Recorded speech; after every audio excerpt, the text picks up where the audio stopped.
युवाओं में देखने को मिलता है, इतना टैलेंट पहले कभी नहीं था। और मैं ये सिर्फ आपका दिल रखने के लिए नहीं कह रहा, मैं दिल से इस बात को फील करता हूँ। आज के इस दौर में 98 to 100% मार्क्स कई स्टूडेंट आराम से ले आते हैं, और अगर कोई 98% और 100% मार्क्स ला रहा है तो किसी को कोई हैरानी नहीं हो। और हमारे दौर में सब सब्जेक्ट के मिलाकर भी कई बच्चों के 100 पूरे नहीं हो रहे थे। तो ये बात तो बिल्कुल तय है कि आज की पीढ़ी में टैलेंट की कोई कमी नहीं। लेकिन कहानी में ट्विस्ट कब आता है जानते हैं? जब बच्चे 14 से 20 साल की उम्र में होते हैं। अब इनके हार्मोन्स जंप करने लगते हैं, और इसका सबसे गंभीर असर ये होता है कि ये हार्मोन्स बच्चों को पेरेंट्स से दूर कर देते हैं, क्योंकि इस उम्र में बच्चों को चाहिए आजादी, और माँ बाप वो आजादी देते नहीं, क्योंकि वो जानते हैं इस तरह की आजादी के लिए ये उम्र सही नहीं। तो पेरेंट्स रोकते हैं, समझाते हैं, उनको पता है ये उम्र फिसलने वाली है, यही वो उम्र है जिसमें फ्यूचर बन भी सकता है और बर्बाद भी हो सकता है। अब यहाँ बच्चों को लगता है कि यही दो लोग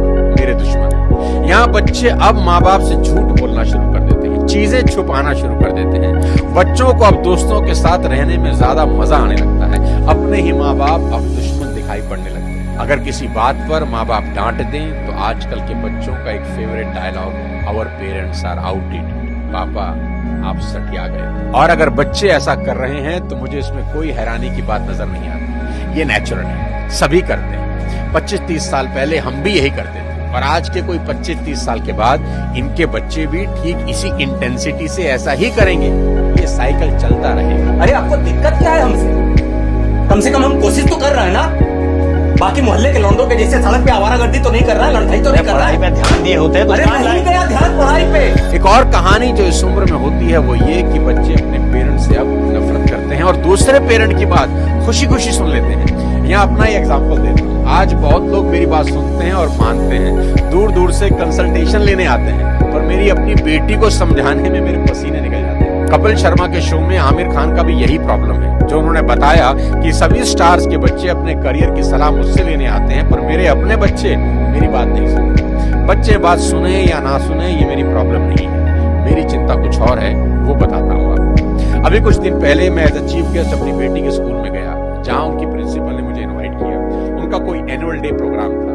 मैंने वहां भी यही कहा कि मेरी चिंता बच्चों की परसेंटेज को लेकर कुछ ज्यादा नहीं है, क्योंकि पिछले 20 साल में कोई 200 से ज्यादा कॉर्पोरेट्स को मैं ट्रेन कर चुका हूं, और मैं जानता हूं कि स्कूल और कॉलेज में पढ़ाई जाने वाली 90% बातें जिंदगी में कहीं काम नहीं आती, और 90% बातें जो जिंदगी में काम आती हैं वो स्कूल और कॉलेज में पढ़ाई ही नहीं जाती। मुझे तो याद ही नहीं कि कब sine theta upon cos theta is equal to tan theta मैंने अपनी जिंदगी में कहीं इंप्लीमेंट किया। एज अ पेरेंट आज मेरी सबसे बड़ी चिंता यही है कि बच्चे किसी गलत संगत में पढ़कर कोई गलत रास्ता न ले लें, क्योंकि कुछ रास्ते ऐसे हैं जिसमें वापसी करीब करीब नामुमकिन है, जैसे नशे का रास्ता, जहां एक बार इंसान चला जाए तो फिर वापस नहीं लौटता। नशे पर एक पूरा वीडियो मैंने बनाया है, एक बार जरूर देखना। कोई ऐसा कदम ना उठाएं जिसका पछतावा उन्हें सारी उम्र हो।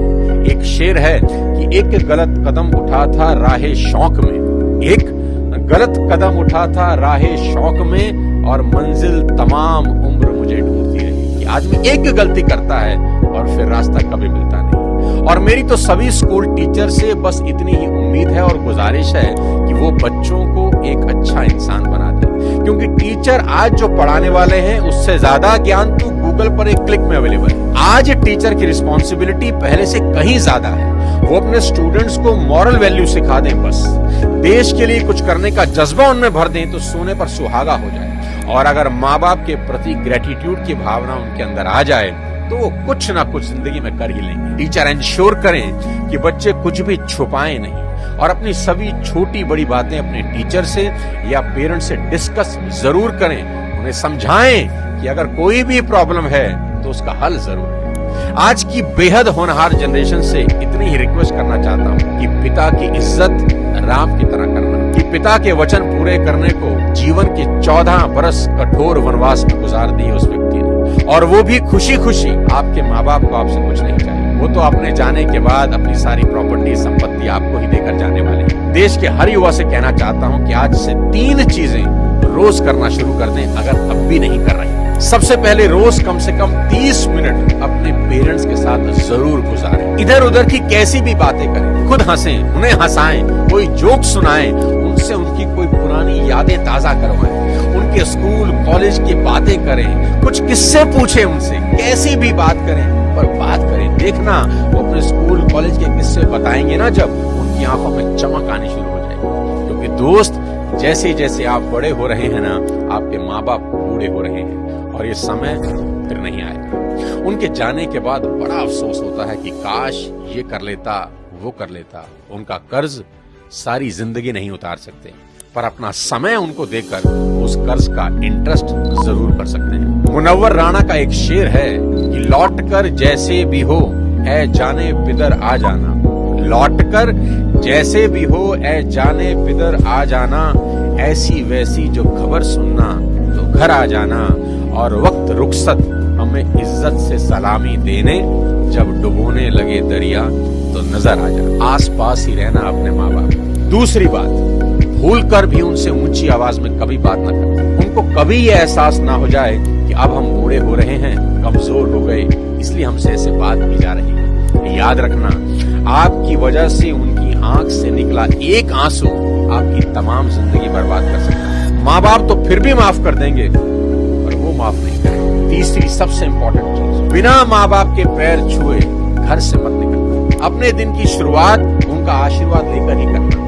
मैं आपको ये अपने पर्सनल एक्सपीरियंस से बता रहा हूँ, ये एक ऐसा सुरक्षा कवच है जो आपको बड़ी से बड़ी मुसीबत से बचा देगा। दिल से दिए उनके आशीर्वाद को भगवान भी नहीं टाल सकते। बस ये 3 चीजों पर अमल करना शुरू कर देना मेरा दोस्त। मेरा दावा है देवता भी आपको आगे बढ़ने से नहीं रोक पाए। मैं चाहता हूं कि आप इस वीडियो को पूरे देश के नौजवानों को भेज दें, हर माँ बाप को भेज दें। हर माँ बाप अपने बच्चों के साथ बैठकर ये वीडियो जरूर देखें। बच्चे अपने माँ बाप के साथ बैठकर इस वीडियो को देखें। बहुत सी चीजें हम रोज शेयर करते हैं व्हाट्सएप पे, यूट्यूब पे, यहाँ वहां से, पर आपसे रिक्वेस्ट है कि इस वीडियो को पूरे देश में शेयर कर दें और मिलकर भारत को एक बेहतर भारत बनाएं। अगले किसी और वीडियो के साथ फिर आपसे मुलाकात करूंगा। तब तक अपने स्वास्थ्य का ध्यान रखिए। Thank you so much. जय हिंद।